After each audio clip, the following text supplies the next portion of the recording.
Aha, that's when things really took a dark turn. The next morning, Wambui stepped outside and found her son's little toy animal lying right there on the doorstep, completely covered in black soot.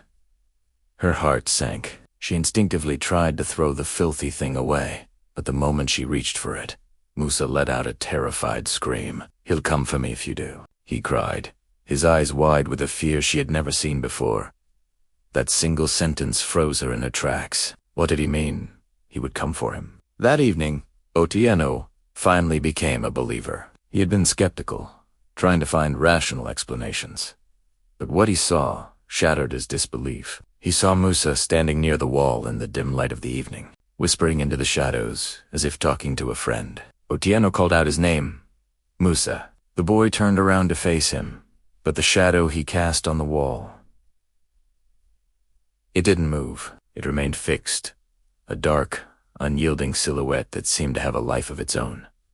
It was a chilling, impossible sight. In that momento, Otieno knew they were dealing with something far beyond their understanding. Overwhelmed by desperation, they decided they needed help beyond what their world could offer. They sought out a Binganga, a traditional healer from the town of Thika, known for dealing with matters of the spirit world. The old man arrived at their home carrying the tools of his trade: a bag of cowrie shells that rattled like dry bones, a pouch of fragrant herbs, and a staff intricately carved with the small, haunting faces of children. He moved with an ancient authority, his presence filling the tense silence of their house. The Mganga's eyes, sharp as thorns, scanned the room, seeming to see things that were invisible to them. He looked at Musa, then at the toy, and finally at the empty spaces in the room. This spirit was left hungry, he declared, his voice low and raspy.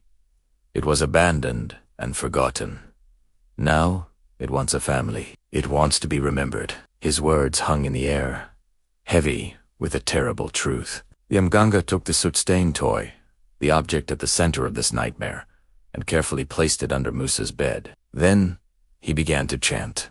The words were in a language older than the soil beneath their feet, a rhythmic, powerful incantation that seemed to vibrate through the very foundations of the house. The ground began to tremble slightly. The bed frame rattled against the floor, a frantic dance of wood against concrete. And then a new sound emerged from the shadows under the bed. A child's voice, faint, thin, and filled with a deep, chilling bitterness, whispered, "Will you feed me too?" The Mganga reacted instantly. He slammed his staff onto the floor with a deafening crack and shouted with all his might, "Return to the fire that bore you. Be gone."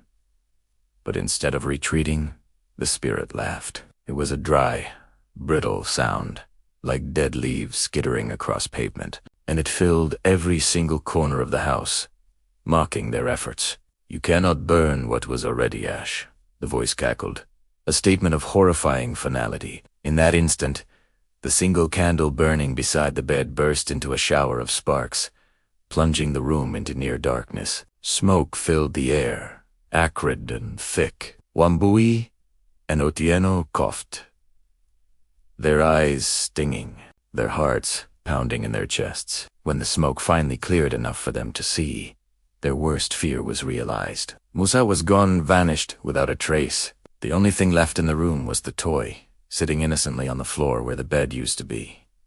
Otieno cautiously reached down to touch it. It was warm, unnaturally so, and as he held it in his palm, he felt it, a faint, rhythmic pulse, like a small, beating heart. Thank you so much for joining me on this terrifying journey. If you've enjoyed this story, please hit that like button, and don't forget to subscribe and turn on notifications so you don't miss the next tale. Stay safe out there.